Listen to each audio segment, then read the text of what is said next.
बढ़ते हैं अगली खबर की ओर। पश्चिम बंगाल से इस वक्त की सबसे सनसनीखेज और बड़ी खबर सामने आ रही है, जिसने कोलकाता पुलिस से लेकर प्रशासनिक महकमे तक भूचाल ला दिया है। प्रवर्तन निदेशालय यानी ईडी ने एक बहुत ही बड़ी कार्रवाई करते हुए कोलकाता पुलिस के डिप्टी कमिश्नर यानी डीसीपी शांतनु सिन्हा विश्वास को गिरफ्तार कर लिया है। जी हां, भ्रष्टाचार और जबरन वसूली के संगीन आरोप में घिरे डीसीपी को सॉल्टलेक स्थित सीजीओ कॉम्प्लेक्स में करीब 10 घंटे की मैराथन पूछताछ के बाद देर रात हिरासत में लिया गया है। आज ईडी के अधिकारी उन्हें कोलकाता की विशेष अदालत में पेश करने के लिए ले जा रहे हैं, जहां उनकी रिमांड मांगी जाएगी। आखिर खाकी के पीछे छिपे इस बड़े खेल की पूरी कहानी क्या है और कैसे ईडी ने इस रसूखदार अफसर पर अपना शिकंजा कसा, देखिए पूरी खबर।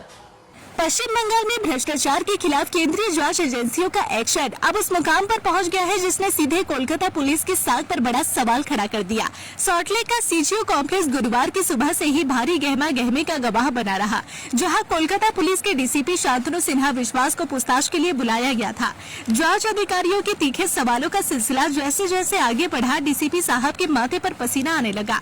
पूरे 10 घंटे तक चली इस कड़ी पूछताछ के दौरान आरोपी अधिकारी लगातार सवालों के सीधे जवाब देने से बचते रहे और जांच में बिल्कुल भी सहयोग नहीं किया, जिसके बाद देर रात ईडी ने उन्हें सलाखों के पीछे भेज दिया। इस हाई प्रोफाइल गिरफ्तारी के पीछे आरोपों की एक लंबी फहरिस्त है, जिसमें सबसे बड़ा नाम कुख्यात अपराधी सोना पप्पू और कारोबारी जॉय कामदार का है।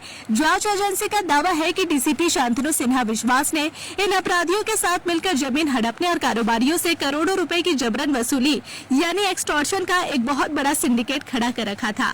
इतना ही नहीं, ईडी को जांच के दौरान कई ऐसे संदिग्ध व्हाट्सएप चैट और करोड़ों रुपए के वित्तीय लेन देन के सबूत मिले हैं, जो सीधे तौर पर इस बात की गवाही दे रहे हैं कि खाकी की धौंस दिखाकर काली कमाई का यह खेल लंबे समय से चल रहा था।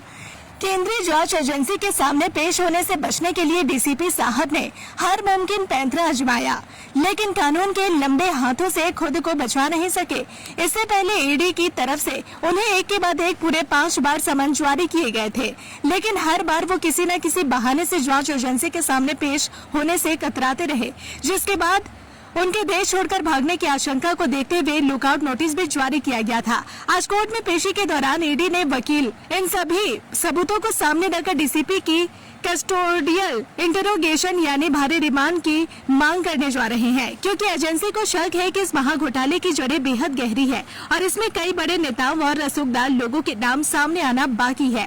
तो साफ है कि कानून से बड़ा कोई नहीं होता, फिर चाहे वो वर्दी में छुपा कोई भी बड़ा अफसर क्यों न हो। डीसीपी शांतनु सिन्हा विश्वास की इस गिरफ्तारी ने यह साबित कर दिया कि भ्रष्टाचार के सिंडिकेट को तोड़े बिना जांच एजेंसियां रुकने वाली नहीं है। अब देखना होगा कि कोर्ट से ईडी को कितने दिनों की रिमांड मिलती है और इस पूछताछ में और कितने बड़े शहरों की नाकाब उतरते हैं।